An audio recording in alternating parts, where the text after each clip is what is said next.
네, 안녕하세요. 모세오경 어느덧 마지막 시간이 됐습니다. 한 학기가 금방 가죠.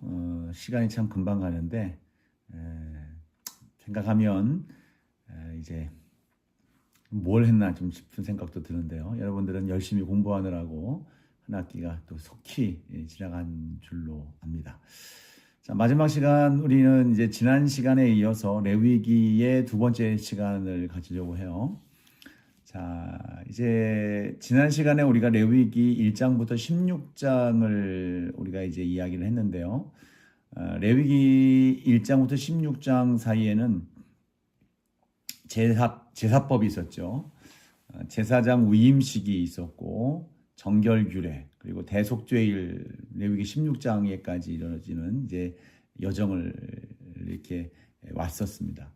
오늘은 이제 그 지난 시간의 때 내용은 어떻게 하면 거룩하신 하나님 앞에 죄인된 인간이 나갈 수가 있는가? 어떻게 하면 거룩하신 하나님 앞에 죄인된 인간이 나갈 수 있는가? 이제 거룩을 갖는 모습으로의 과정을 이야기를 된 거예요. 이제 오늘 내용은 이제 17장부터 마지막 27장까지인데 이제 그 질문, 마찬가지 질문이에요. 거룩하신 하나님 앞에 인간이 어떻게 나갈 수가 있는가라고 하는, 죄인인 인간이 어떻게 나가는가라고 하는 부분에 있어서 삶으로서 나가야 될 내용들, 그러니까 하나님 앞에 나가야 되는 공동체가 이제는 하나님의 백성으로서 세상에서 어떻게 살아가야 되는지에 대한 부분들을 제시하는 단락이 이제 17장 이하 마지막까지의 단락입니다. 그러니까 이것을 그래서 학자들은 성결법전이라고 불러요. 성결법전. 성결법전이라고 부르는데 성결법전은 결국 이제 독일의 학자 카를 아우구스트 크노벨이라고 하는 사람이 이제 처음 이 명칭을 사용했는데 그러니까 이 17장부터 27장까지 독립적인 법전이라고 이제 이야기를 하면서 이제 이제 의미가 정착이 됐는데 사실 이게 이 성결법전이 분리된 문서로 볼 수는 없어요. 레위기 전체의 신학적인 이 결정체죠. 그러니까 제사법 신학 1장부터 16장에 이르는 그 제사법적 신학, 하나님 앞에 거룩한 하나님 앞에 죄인인 인간이 나가는 방법을 제시하는 제사법적 신학이었다면 이제 윤리적인 전개로 17장 이후에 이제 27장까지 쭉 나가는 거예요. 그러니까 제사법이었던 하나님의 앞에 나아가는 방법, 죄인인 인간이 거룩한 하나님 앞에 나아가는 방법, 이것이 이제 제사법이 1장부터 16장이었다면 17장 이하 오늘 말씀 이후 오늘 우리가 나눌 내용들은 윤리적인 방법론을 이야기를 하고 있는 겁니다. 자, 그래서 이 성결법전이라는 이제 단어 용어가 이제 종종 나올 거예요. 성결법전. 이 17장부터 26장까지의 내용을 이렇게 표현을 하는데, 자, 여기서 이제 성결법전에 대한 이 안에 있어서의 매우 중요한 이제 특징, 문학적 특징이 있어요. 그것은 나는 여호와니라라고 하는 표현이 반복적으로 나온다는 거예요.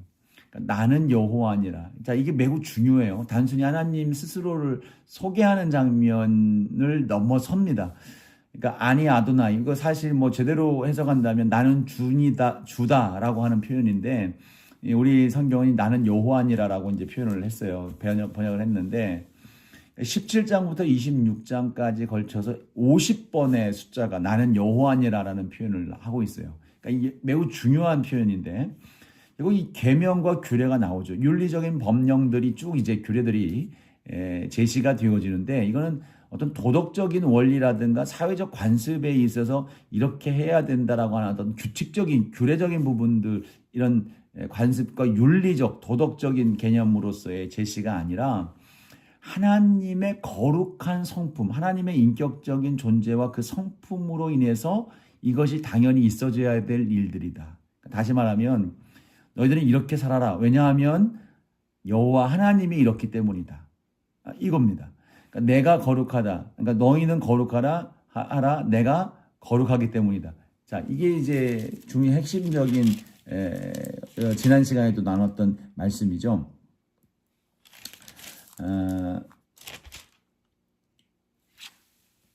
자, 이 19장 2절 말씀에 여러분이 우리가 지난 시간에도 계속 그 중심으로 나눴어요. 너는 이스라엘 자손의 회중에 온 말하여 이르라 너희는 거룩하라 이는 나 여호와 너희 하나님이 거룩함이니라. 그러니까 하나님이 거룩하시기 때문에 이스라엘 백성들 또 우리에게도 마찬가지죠. 우리도 거룩해야 된다는 그 전제예요. 그러니까 하나님은 여호와 하나님이다. 나는 여호와다라고 하는 말씀은 나는 거룩하다라고 하는 것들을 내재하고 있는 표현입니다. 그러니까 하나님이 또 거룩함뿐 아니라 거룩함을 중심으로 해서 하나님의 온전한 성품들이 그 안에 담겨져 있는 거예요. 그러니까 하나님이 그러시기 때문에 너희들은 그렇게 해야 된다라고 하는 신론적인 규례다. 신론을 근거한 규례다라고 하는 것을 우리는 알아야 되는 겁니다. 단순히 이제 다시 말하면 윤리적이나 도덕적이나 사회 관습적인 방법으로서 이 규례가 제시되는 게 아니라 하나님의 성품, 하나님의 거룩성, 하나님의 존재성 그 자체가 이 규례의 근거가 되는 거예요. 그러니까 하나님이 이러시니까 우리가 그렇게 해야 된다라고 하는 것을 말하고 있는 겁니다. 자, 17장에 대한 부분들을 이제 여기부터 이쪽 이야기를 할 건데 17장은 레위 이 17장에서 나오는 이 질문들이 있는데 여기서 보면 피를 이제 금지한단 말이에요. 피를 먹지 말라라고 하는 피 중심의 규례가 17장의 이제 주된 내용입니다. 이 성결법전에서 17장으로부터 시작이 되는데 이거는 매우 중요한 성결법전 전체를 떠받치는 매우 기초적인 이제 근거가 되는 것이고 성결법전뿐만 아니라 우리의 어떤 속죄의 사상에 있어서도 매우 중요한 기초가 되는 그러한 장입니다. 그러니까 이 내용의 핵심은 그겁니다. 생명의 주인은 하나님이시다라는 거예요.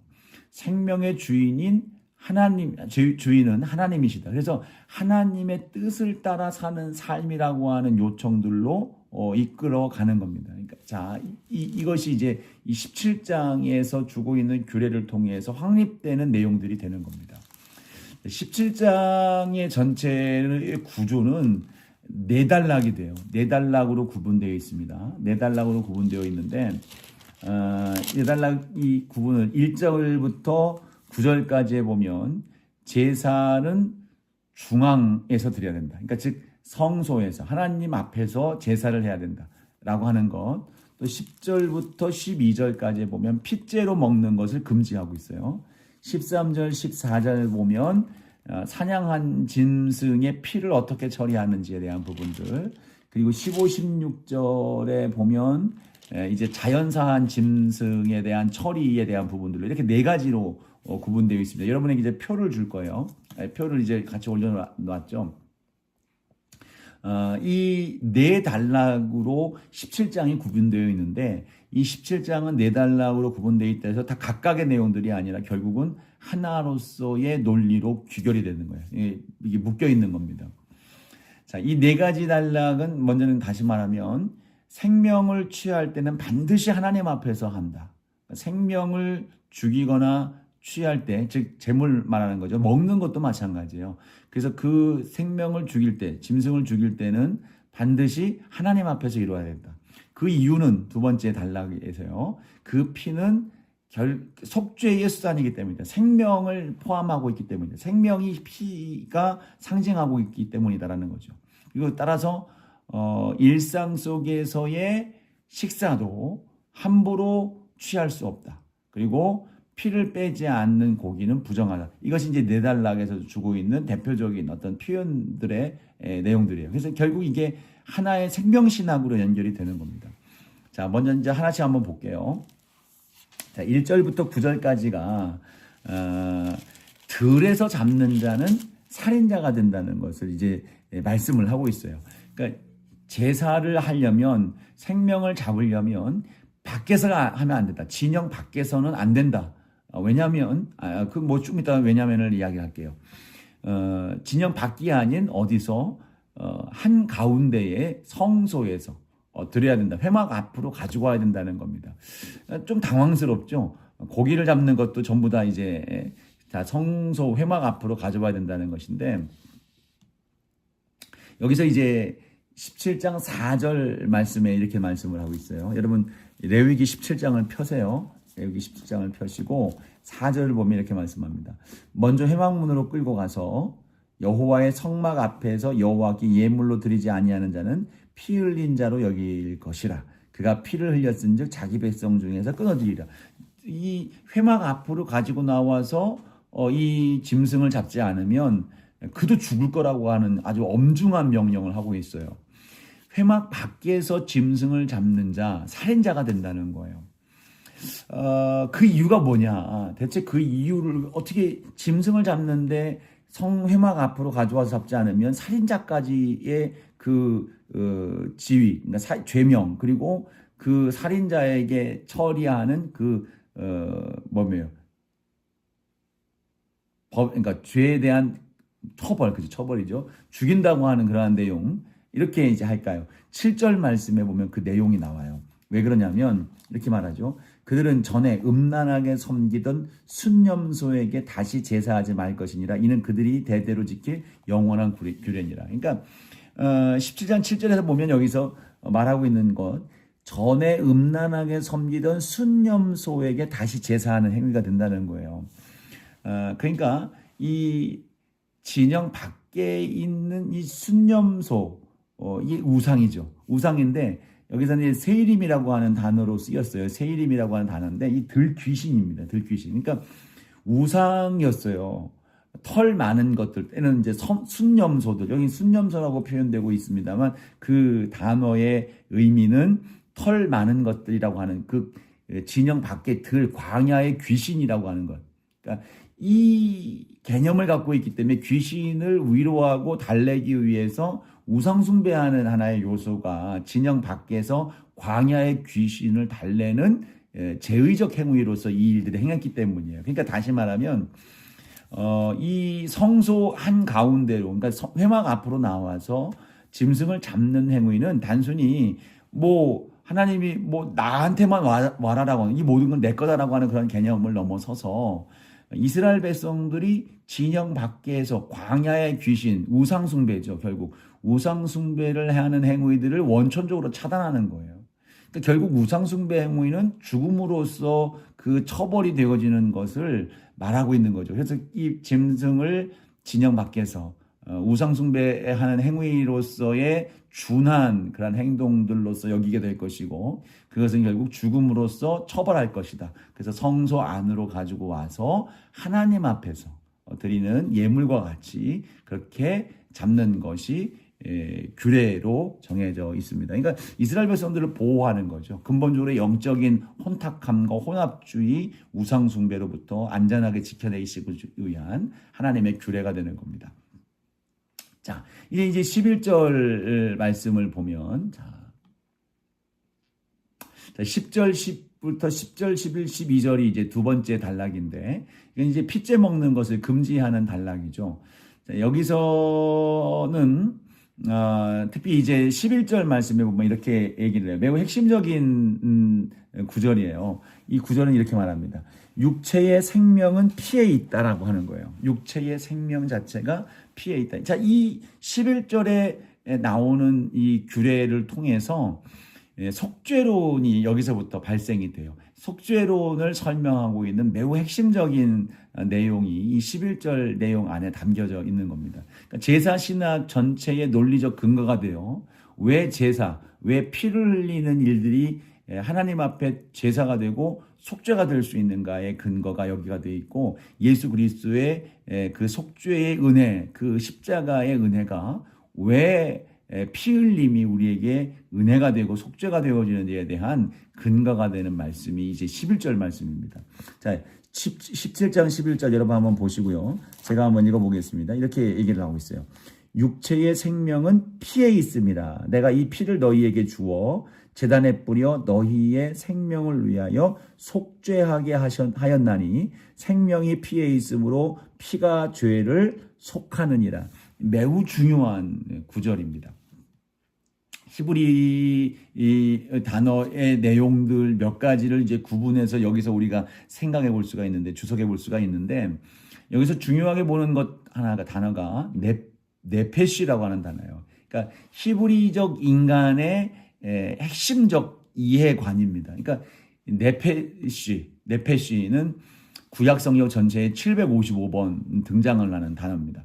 그러니까 이 내용을 보면, 그러니까 이 단어의 의미는 많아요. 다양한데 목구멍이라고 하는 의미, 욕구, 욕망이라고도 하고요. 생명, 목숨, 또 내지는 사람, 또 시체, 다양한 의미들로서 이 단어 네페시라고 하는 단어 안에 이 의미들이 다 포함되고 있어요.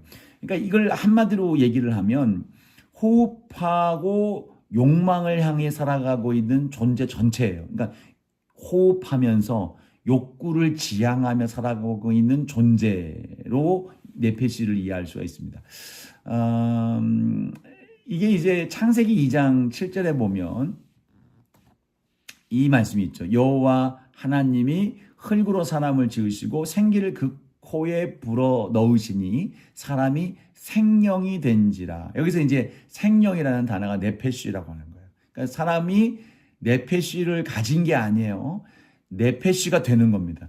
사람이 흙으로 만들어지고 하나님이 그곳에 생기를 부어주시니 생명, 네페시가 됐다. 그러니까 네페시, 사람은 네페시인 거예요. 그러니까 이 네페시가 됐다. 사람은 네페시라고 하는 존재 자체는 결국 이제 생명이 있는 존재인데 이 피라고 하는 것이 결국 생명이라고 하는 개념, 그 의미가 무엇인지를 그 실체로 나타내주는 존재가 이 피라는 겁니다. 그러니까 피는 생명을 눈으로 볼 수 있게 만들어주고 만질 수 있게 만들어주는 그 실체라고 하는 신학적 선언인 거예요.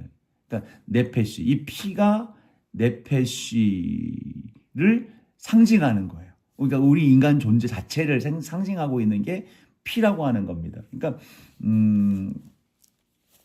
자, 그래서 11절에 보면 육체의 생명은 피에 있습니다라고 했던 이 말 속에서, 그러니까 육체의 생명, 네페시는 피에 있다.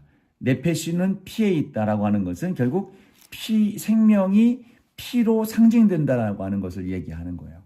자, 이것을 다 이어서 보니까 내가 이 피를 너희에게 주었다는 거예요. 내가 이 피를 너희에게 주었다는 거예요. 그러니까 이게 매우 중요한 것 가운데 또 하나에 보여요. 하나님이 직접 우리에게 이 피를 주었다는 거죠. 이 피를 우리에게 주었다. 그러니까 하나님이 먼저 우리에게 이 피를 줬다는 것은 결국 속죄의 의미, 속죄가 주도권이 우리가 스스로 속함을 받는 게 아니라 하나님의 주도권 속에서 하나님의 속죄가 우리에게 주어지는 거예요. 하나님의 은혜로 주어졌다라는 겁니다. 그러니까 즉 우리가 죄를 하나님께 지었죠. 하나님께 지은 죄를 지은 죄인인데 우리가 죄인이 먼저 이제 죄를 지은 대상에게 가서 용서를 구하든지 문제를 해결해야 되는데 하나님은 먼저 그 죄를 지은 인간에게 찾아오셔서 이 문제를 해결해 주셨다는 거예요. 이것이 이제 내가 이것을 너에게 주었다라고 하는 이걸 이제 의미하고 있는 표현입니다.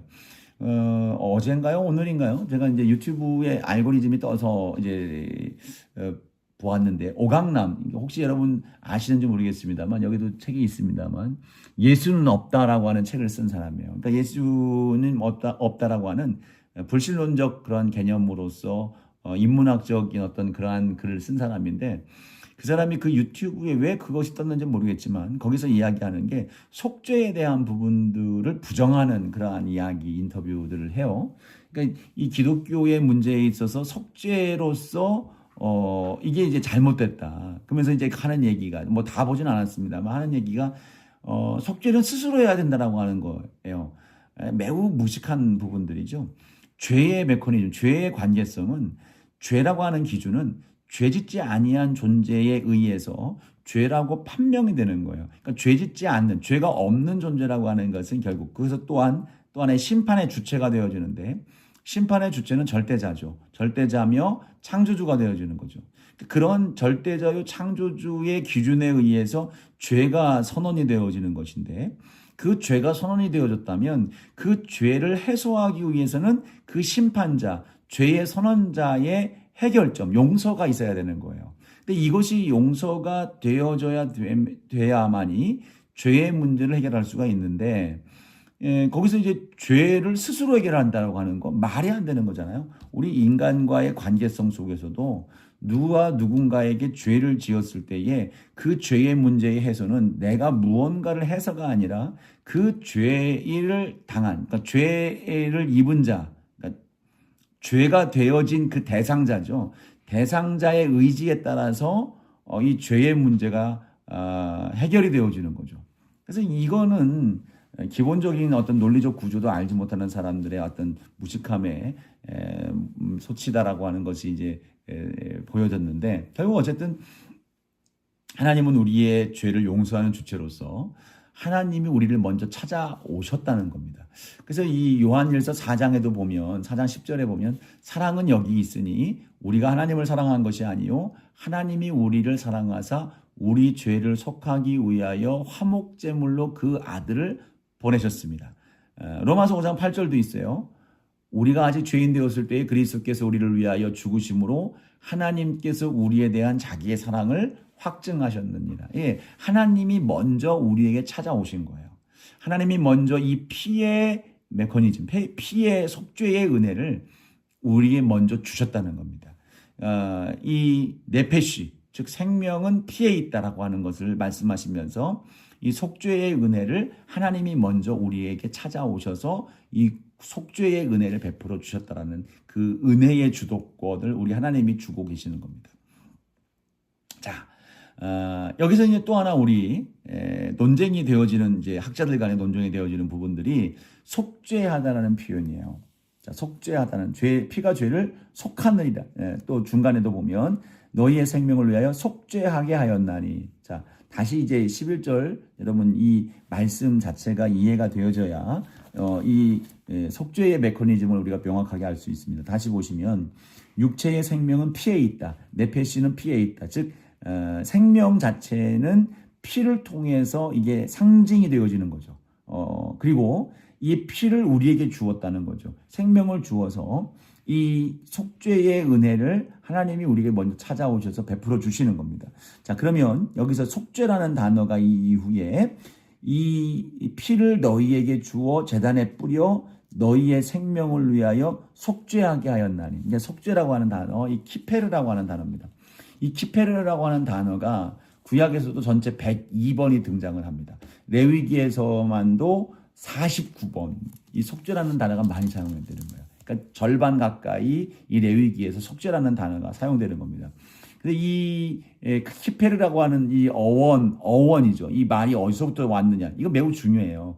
이 단어, 히브리 단어의 어원이 무엇으로 시작되느냐에 따라서 그 문장의 의미가 이제 더 구체화되어지고 의미가 더 살아나게 되는 겁니다. 이 세 가지 의미, 그러니까 입장이 있어요. 키페르라고 하는 속죄라고 하는 단어 자체가 여기서 이제 11절에서 사용된 단어를 말하는 겁니다. 자, 키페르라고 하는 단어를 먼저는 덮다라고 하는 해석이에요. 덮다. 이게 전통적인 해석인데 덮는 거예요. 창세기 6장 14절에 보면 역청을 치라 뭐 이렇게 해서 같은 어근이에요. 역청을 치라는 것. 있는 어떤 판에다가 역청을 칠해서 바르는 거예요. 덮어버리는 거죠. 창세기 32장 20절에도 야곱이 선물로 그 화를 풀었다고 하는 그러한 내용 속에서도 화를 덮었다라고 하는 의미로 볼 수가 있습니다. 그러니까 이 죄는 하나님의 시야에서 가리는 걸 얘기하는 거예요. 그러니까 속죄의 개념을 여기서 이제 이 해석 키페르를 속죄에 덮다라고 하는 해석으로 이해를 하면 죄를 속죄한다는 것은 그 죄가 보이지 않도록 하나님 시야에서 가린다는 것을 의미하는 겁니다. 그러니까 이 죄의 어떤 영향력이 하나님께 도달하지 않아서, 그러니까 하나님이 보시지 않음으로 인해서, 시야를 가림으로 인해서 이 심판의 영향력이 우리 가운데, 죄인 가운데 임하지 않게 한다는 의미로서 덮는다는 개념을 쓰고 있어요.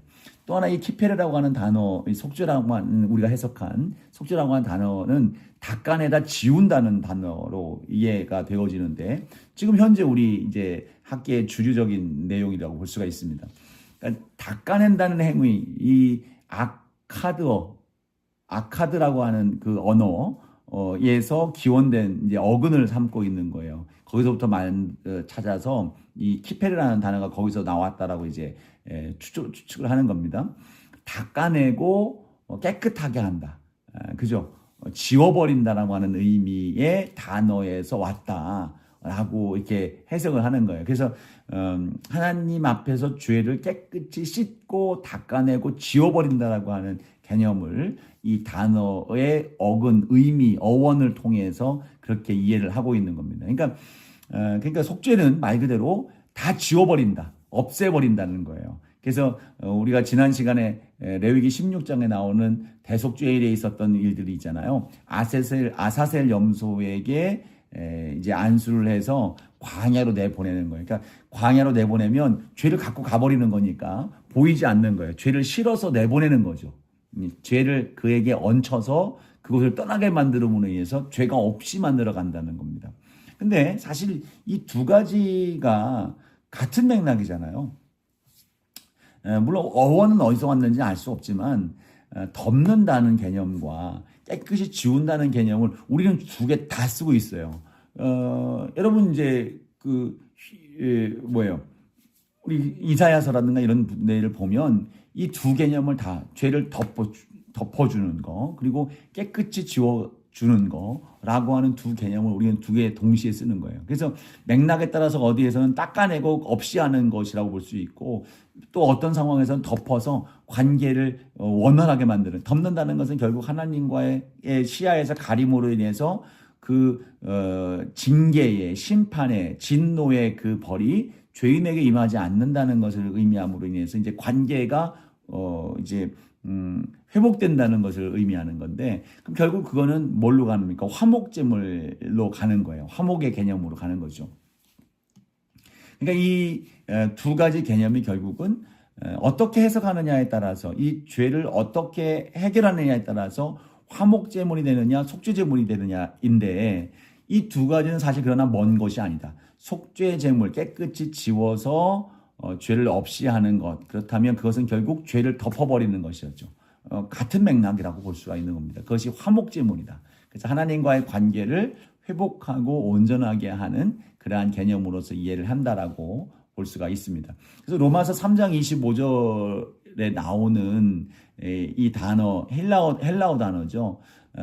힐라스테리온이라고 하는 로마서 3장 25절에 나오는 단어인데 이게 뭐 다 많이 나오죠. 속죄라고 하는 단어에서 이게 우리 성경에는 이제 화목제물이라고 하는 단어로 번역이 됐어요. 화목제물로. 근데 여기서도 이제 신학자들마다 이제 의견이 달라져요. 이 단어를 그냥 화목이 아닌 속죄로 번역을 해야 된다는 거죠. 그러니까 죄를 깨끗이 닦아내셨다라고 하는 제거한 사건이라고 하는 한번 찾아볼까요? 뭐라고 되어 있는지요?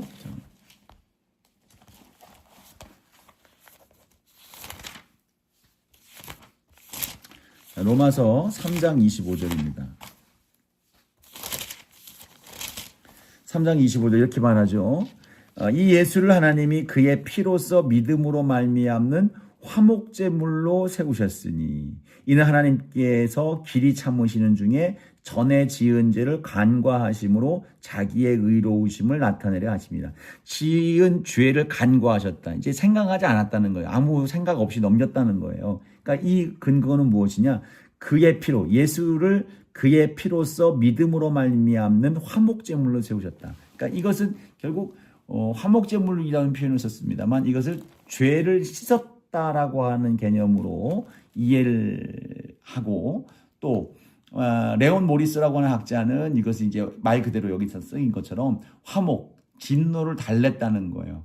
이렇게 번역한다고 해서 거룩하신 하나님의 그 진노를 풀어드리고 하나님과의 관계를 회복한 사건이다 라고 하는 것을 강조했어요. 그러니까 오늘 이것도 마찬가지로 어쨌든 좀 전에 말씀을 드렸던 이 키페르라고 하는 히브리 단어의 이제 해석 어원에 대한 논쟁과 같이 이 신약에서도 이 로마서 말씀을 3장을 중심으로 한 이 힐라스테리온이라고 하는 단어에 대한 해석의 그러니까 번역이죠. 번역의 부분은 각각 속죄를 했다, 죄를 씻었다라고 하는 개념과 화목하게 하셔서 진노를 달랬다라고 하는 개념 자체가 이질적인 대립적인 관계의 단어가 아니라는 것이죠. 그러니까 즉 속죄를 통해서 우리 죄를 깨끗이 씻음으로 말미암아 동시에 하나님의 진노가 거기서부터 풀려서 관계가 다시 화목하게 회복됐다라고 하는 것을 동시적으로 이해를 해야 이 레위기 17장 11절 로마서 3장 25절에 나온 말씀들을 다 이해할 수가 있게 되는 겁니다. 자, 그래서 이 학자들의 논쟁 속에 있는 부분들이긴 하지만 그들은 이제 명확하게 원이 어디서 왔느냐에 따라서 그 단어가 갖고 있는 진정한 의미가 무엇인지, 또 그 헬라어 단어 힐라스테리온이라고 하는 이 단어가 무엇으로 번역되는 것이 더 중요한지를 얘기하면서 대립하고 서로 논쟁을 하지만 중요한 것은 이 두 가지 사항 자체가 전혀 이질적인 다른 내용들이 아니다. 깨끗이 씻음으로 인해서 덮어버린 것이고 관계가 회복되어지는 은혜로운 일들이 하나님의 은혜 가운데에서 나타나는 현상이다라는 것을 우리는 분명히 이해를 해야 됩니다. 자, 또 여기서 우리가 중요하게 이해돼야 될 이 마지막 문제, 마지막 구절이에요. 이렇게 얘기하죠. 너희의 생명을 위하여 속죄하게 하였나니 생명이 피에 있으므로 피가 죄를 속하느니라. 피가 생명에 있어서 피가 죄를 속한다라고 하는 이 표현 속에서 여기서도 이제 그 배라고 하는 전치사 하나 때문에 이 해석 번역이죠. 번역이 세 가지로 나눌 수가 있어요. 피가 생명이 피에 있으므로 피가 죄를 속하느니라라고 해서, 그러니까 자, 여기서 피가 생명에 의하여라고 하는 표현, 생명에 의하여 속죄가 된다라고 하는 대체적인 의미로 표현되는, 이게 이제 주된 내용이라고 볼 수가 있는데요. 또 하나는 이 배라고 하는 전치사 때문에 생명이 있기 때문에 속죄된다라고 하는 해석, 번역, 생명을 위하여 속죄한다라고 하는 번역으로도 나뉘어질 수 있어요. 그러니까 이 세 가지가 다 어쨌든 이것도 다 다른 의미로서 다르게 다른 의미를 갖게 되는 번역들은 분명히 아닙니다. 그러니까 이것이 결국 전부 다 속죄에 관련된 피로 말미암아 우리의 죄가 사함을 받는 것으로 나아가는데, 개념이 이제 생명이 있음으로 인하여서 속죄되느냐, 생명을 위하여, 생명을 살리기 위하여 속죄해 주시느냐, 아니면 생명값으로 대체를 시켜서 살려주시느냐라고 하는 것을 번역하는 그 내용의 개념이 조금씩 달라지는 것 뿐이죠. 근데 중요한 것은 우리가 레위기 1장을 이야기를 할 때 이 제물을 번제로 하나님 앞에 바칠 때에는 이 제물을 바치는 사람이 제물의 머리에 안수를 했죠.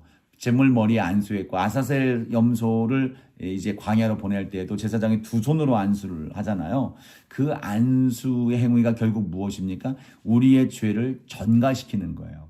그러니까 내가 죽어야 되지만 나의 죄를 이 염소에게, 이 양에게, 이 제물에게 전가시켜서 그 양, 그 제물, 그 염소, 그 소, 이러한 존재들을 나를 대신하여 죽게 만드는 그러한 일들이 있기 때문에 이건 대체란 말이에요, 대체. 그러니까 우리를 살리기 위하여 피를 값을 주셨다.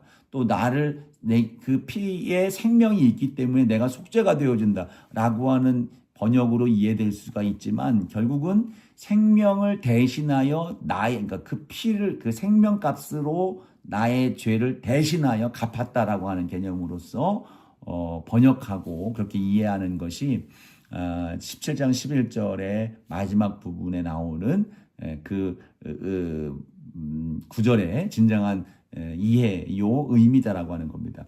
이 대체가 되어질 때 레위기 1장에서 제물이 우리의 죄를, 그러니까 우리를 대신한다라고 하는, 우리의 죄를 대신한다라고 하는 대체적 개념은 결국 이사야 53장으로 나가죠. 이사야 53장 5절과 6절 말씀을 보면 바로 그 얘기를 하죠. 우리가 잘 알고 있는 것. 그가 찔림은 우리의 허물 때문이요, 그가 상함은 우리의 죄악 때문이다. 쭉 이제 말씀하면서 여호와께서는 우리 모두의 죄악을 그에게 담당시키셨도다. 쭉 그에게 죄를 담당시켰다라고 하는 것은 대체예요. 우리의 죄를 대신 짊어졌다. 요한복음에서도 그 세례 요한이 이제 예수님이 그 근처를 지나갈 때에 세례 요한이 외치죠. 1장 29절. 요한복음 1장 29절 말씀에 보면 보라 세상 죄를 지고 가는 하나님의 어린 양이로다. 세상의 죄를 짊어지고 가는 모든 걸 대체시키는 거예요. 대신 짊어진다는 걸 얘기하고요. 그래서 이 우리 레위기 오늘 말씀에 17장 11절에 나오는 이 피가 죄를 속하느니라고 하는 이 대체, 즉 생명이 피에 있으므로 피가 죄를 속한다라고 하는 이 말씀 속에는 그 생명 피에 내 죄를 대체하는 거예요. 피로 내 죄를 대체시킨다. 그 피는 생명이다. 그 생명으로 내 죄를 대신한다라고 하는 대체 신학을 이해해야 됩니다. 자, 그래서 이 고대 근동에도 사실 이 피에 대한 이해가 있어요. 우리가 이제 창세기를 이야기할 때도 그 창세기에 대한 이야기들, 또 출애굽기 할 때에도 모세의 구원이라든가 물에 흘려왔던 그 어떤 고대 근동에 있었던 구원에 관련된, 창조에 관련된 이야기들이 많다 그랬잖아요. 이 근동의 고대 이 가나안 지역의 그쪽의 지역에도 피와 관련된 제의가 있었단 말이에요. 근데 이 피와 관련된 그 고대 근동의 제의들, 즉 이제 메소포타미아라든가 가나안 땅에 있었던 이 제의들과 이스라엘에게 주신 하나님의 규례인 레위기 17장의 이 피의 규례는 엄연히 다릅니다. 여러분 이제 표도 올려놨어요. 두 번째 표를 보시면 고대 근동에서의 피의 기능은 뭐냐면 신들을 위한 음식인 거예요. 그러니까 또 신들의 실체예요. 그러니까 신이 피로 만들어졌다라고 한다든지 아니면 이 피가 신들의 음식이 되는 겁니다. 근데 하나님 앞에 이 피를 뿌려드린다는 것은 하나님이 이 피를 드시려고 하는 게 아니에요. 그러니까 이것은 속죄의 수단이죠. 피로 너의 생명을 대신한다. 너의 죄를 대신하고 이 피로 너의 생명이 대신 죽는 것을 이 피로 대신한다라고 하는 속죄의 수단으로서 하나님이 우리에게 은혜를 주시는 겁니다. 자, 이 피의 제사의 목적은 뭐냐? 자, 고대 근동에서는 신을 달래는 겁니다. 신을 달래서 신들에게 요구하는 인간의 목적을 받아내기 위한 그러한 위로, 이게 우상의 전형적인 모습인 거예요. 그래서 신들은 인간이 이 제물을 바쳐야 먹고 사는 거예요. 이게 매우 재미있잖아요. 근데 하나님은 이 제물을 드려서 하나님이 이 제물, 피도 마찬가지로 먹고 하는 게 아니라는 거죠. 이 하나님이 이 제물을 우리에게 주신 거예요. 우리에게 제공하셔서 이 죄를 깨끗하게 하시기 위한 제물인 거예요. 근데 이 제물에 의존하지 않습니다. 하나님은 제물 필요 없다고 그랬어요. 자, 이 제물이라고 하는 것은 우리가 하나님께로부터 용서를 받는다라고 하는 하나님의 정하신 하나님의 규례라는 거예요. 용서받는 규례, 즉 그것은 피를 통해서 생명을 용서받는다, 구원을 받는다. 즉 우리를 속죄해 주신다라고 하는 그런 하나님의 규례와 제도를 통해서 우리의 속죄를 향한 것임을 분명히 말하고 있는 것입니다. 피를 그러면 어떻게 취급하느냐? 이 신들 앞에 고대 근동에서는 직접 바치거나 이 제사장들이 이제 마시는 거, 피를 마시는 거예요. 마술적인 어떤 효과를 내기 위해서 어떤 신비한 일들을 막 사람들에게 보이기 위해서 이제 그런 피를 이렇게 마시면서 이렇게 취급을 했는데 성경은 우리 하나님의 규례는 피를 절대 먹지 못하게 하는 거예요.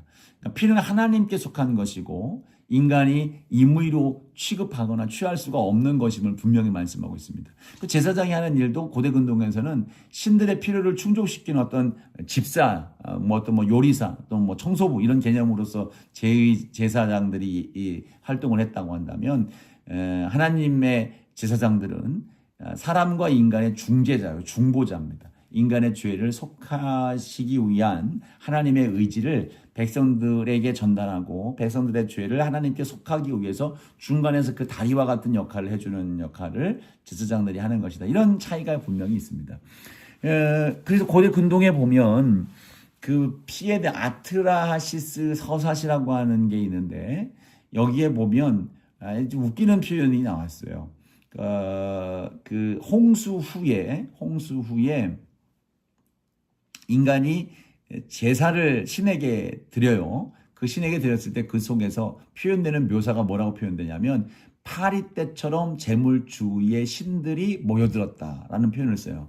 그러니까 신들이 홍수가 지나면서 굶주린 거예요. 그래서 인간이 재물을 드리니까 그것에 굶주려 있던 신들이 달려들어서 재물을 먹었다라고 하는 개념으로서 이제 그런 서사시에 쓰여져 있는 거죠.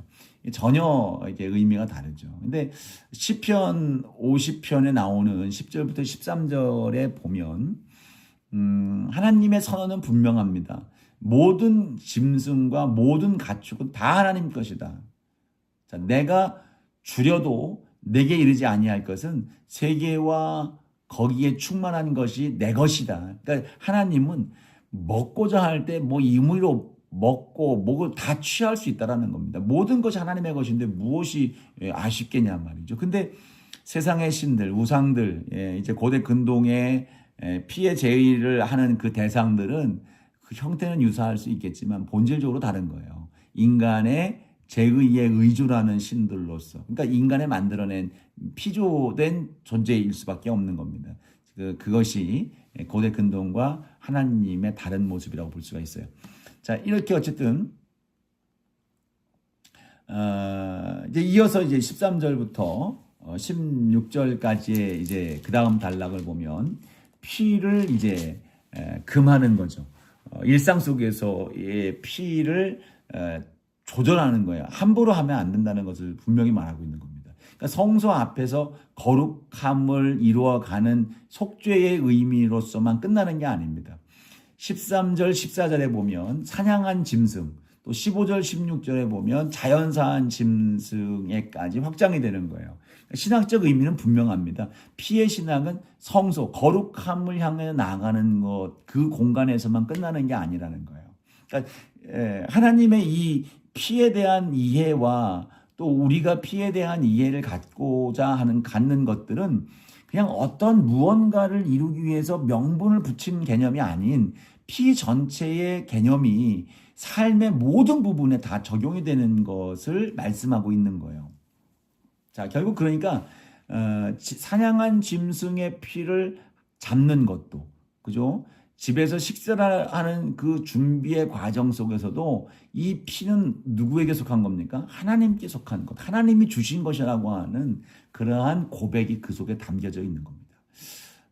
다시 말하면 모든 피, 모든 생명이죠. 모든 네페시, 뭐 이런 것들, 짐승에 이르기까지도 그 모든 것들은 하나님의 소유라는 것, 이것을 이 규례를 따라서 사냥을 해서 먹는다든지 식사 속에서 우리가 활용을 하든지 어떤 상황이든지 이 피의 규례를 하나님을 생각하면서 나아가는 절제되고 규례를 따르는 행동들을 통해서 하나님의 것이다. 모든 생명은 하나님의 것이다. 피는 하나님의 소관이다라고 하는 것을 어떠한 상황 속에서도 고백할 수 있는 그러한 장치를 하나님이 마련해 주시는 겁니다. 결국 이 17장에 나오는 이 규례는 결국 히브리서로 연결이 되죠. 우리가 지난 시간에도 히브리서와 연결되는 중요한 이제 연결점을 이야기를 했었어요.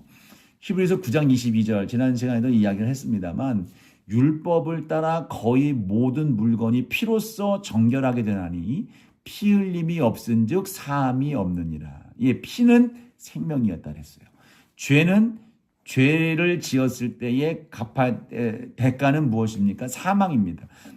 하나님 앞에 지은 죄, 불의한 존재가 거룩함 앞에서 죽음으로써 결국 그 죄값을 치러야 되는데 하나님은 짐승의 피로서 생명을 대신하는, 즉 생명으로 생명을 대신하는 속죄의 은혜를 베풀어 주셨다는 것. 이것이 이제 히브리서 9장 22절에서 차용하는 17장 11절의 직접적인 귀결이 되는 거예요. 피 흘림이 없으면 사함이 없다. 예. 그래서 피는 생명이고 그 생명만으로 생명을 속죄할 수 있다.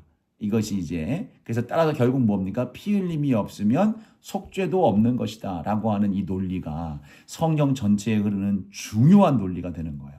다시 말하면 자, 피는 생명이다. 자, 그 전부터 다시 인간이 죄를 지었다. 죄는 죽음으로써 갚아야 된다는 거예요.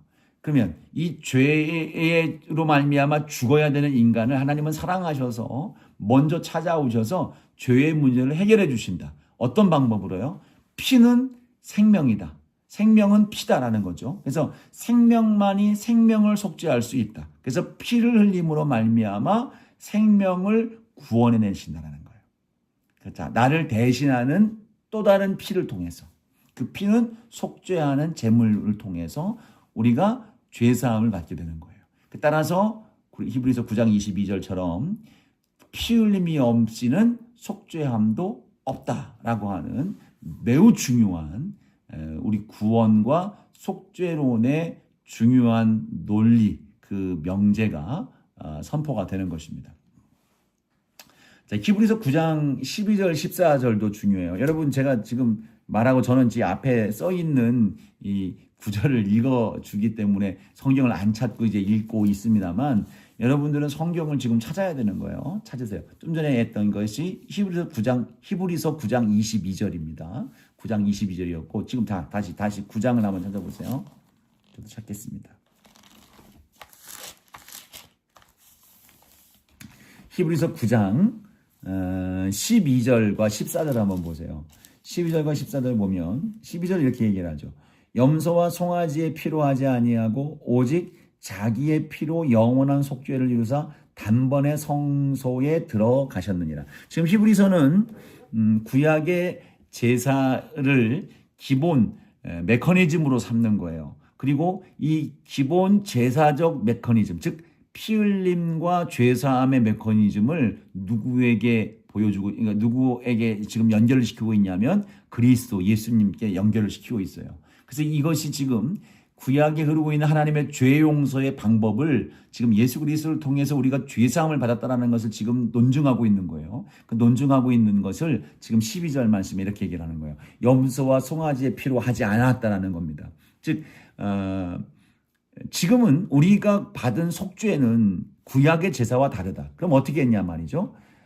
오직 자기의 피로 영원한 속죄를 이루사 단번에 성소에 들어가셨느니라. 예, 자 여기서 보세요.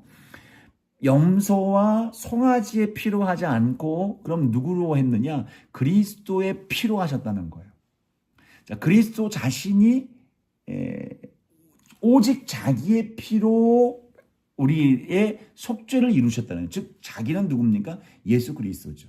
제물이 다른 겁니다. 제물이 달라요. 자기 헌신을 하신 겁니다. 이전에는 죄를 위하여 죄 속죄를 위해서 다회적인 한 번이 아니에요. 가치의 차이로 말미암아 염소나 양과 소를 드렸습니다. 그러나 그것은 나와 동등한 가치가 아니기 때문에 일회적인 것이 아니라 계속 반복적으로 매 해마다 드려야 되는 그러한 제물이 있어야 되는 거죠. 근데 예수님은 또 그리고 그것은 피동적이었어요. 근데 예수님은 스스로 우리의 제물이 되어주시는 거예요. 우리의 제물이 되어주셔서 스스로 대체를 자기 헌신을 통해서 이루어 가시는 겁니다.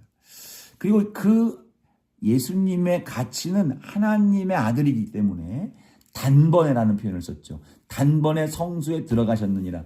영원한 속죄를 이루사 단번에 성소에 들어갔다.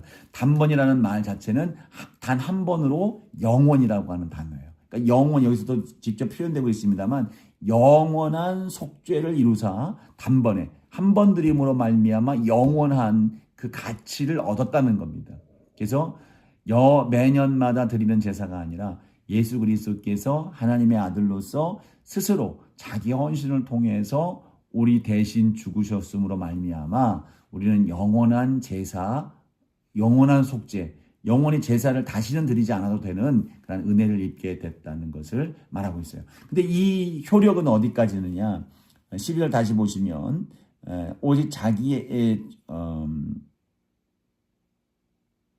자 14절이죠. 14절을 보면 하물며 영원하신 성령으로 말미암아 흠없는 자기를 하나님께 드린 그리스도의 피가 예수님의 피죠. 흠없이 드린 흠없는 존재로서 우리에게 오신 거예요. 대신 십자가에 못 박혀 죽으셔서 그 피로 우리의 생명을 대신 흘리신 겁니다. 바치신 거예요.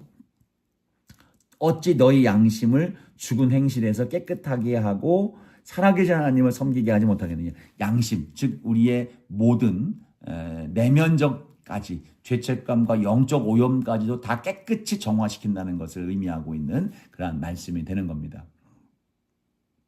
자, 정리를 하면 이렇습니다. 17장은 매우 중요해요. 17장 중에서도 17장 11절, 레위기 17장 11절이 매우 중요한 속죄론의 핵심 근거가 되는 겁니다. 여기서 이 핵심은 생명이 생명을 속한다는 거예요. 생명이 용서받기 위해서는 생명으로 갚아야 된다는 겁니다. 근데 이 생명의 속죄는 주도권이 누구에게 있다? 하나님께 있다는 거예요. 하나님께.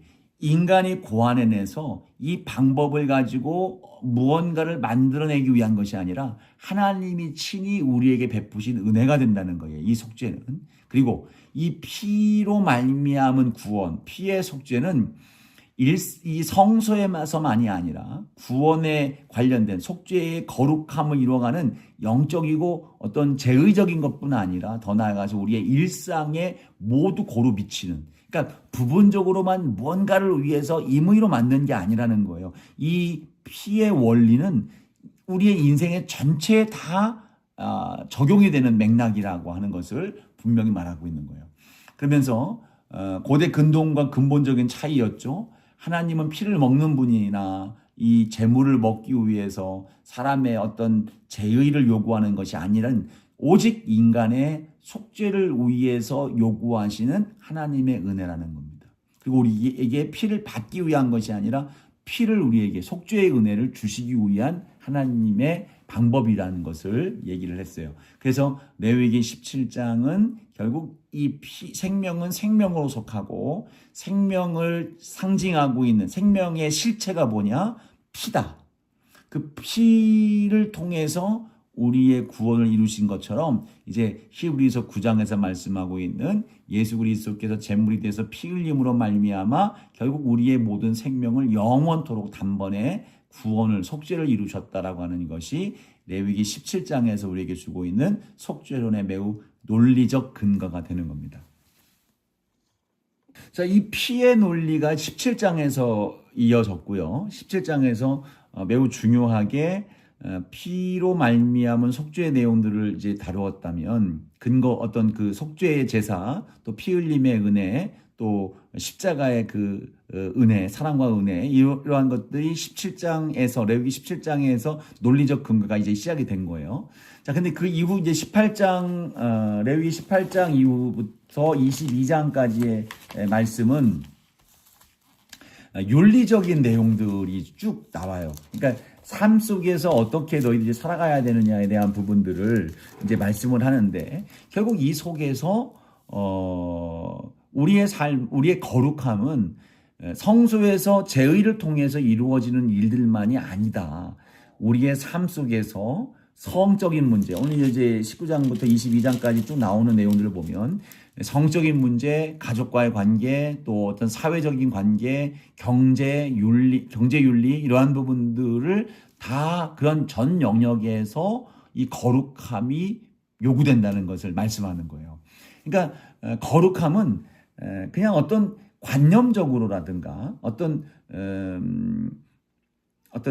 내면적에서 이루어지는 일들이 아니라 삶 전반에서 나타나는 삶의 양태가 되어야 된다는 것. 이것이 이제 하나님이 우리에게 요구하시는 부분들입니다.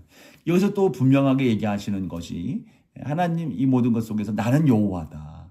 그러니까 하나님이 거룩하니까 하나님의 성품이 이러하니까 너희도 이뤄야 된다라고 하는 삶의 생활, 그 행실, 삶 내용 속에서 당연히 나타나야 될 그러한 모습이 되어져야 된다는 것을 말씀하고 있습니다. 그래서 여기서는 세상적 하나님이 없이 살고 있는 사람들과의 구별성이죠. 그러니까 죄가 없이 없다 선언받은 거룩하다라고 인정받은 백성들의 삶은 분명히 다른 거예요. 그러니까 죄가 있는 상태에서의 삶, 그리고 죄가 없는 상태에서의 거룩한 존재로서의 삶은 분명히 다릅니다.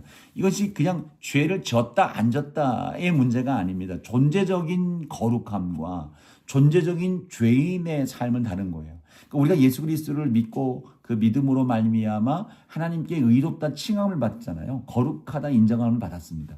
그 거룩함을 인정함을 받았다라는 것은 개념적으로 그냥 관념 속에서만 너희는 그냥 그렇게 그래 구별된 사람이야, 너희들은 구원받은 사람들이야라고 하는 그런 내면적이고 영적인 이면적인 관념적인 그런 선언이 결코 아닌 거예요. 그러면 우리가 거룩함을 입었고 거룩한 존재가 되었다면 당연히 우리의 삶은 거룩한 존재의 변화를 따라서 존재의 변화는 결국 삶의 변화로 나올 수밖에 없다는 거예요.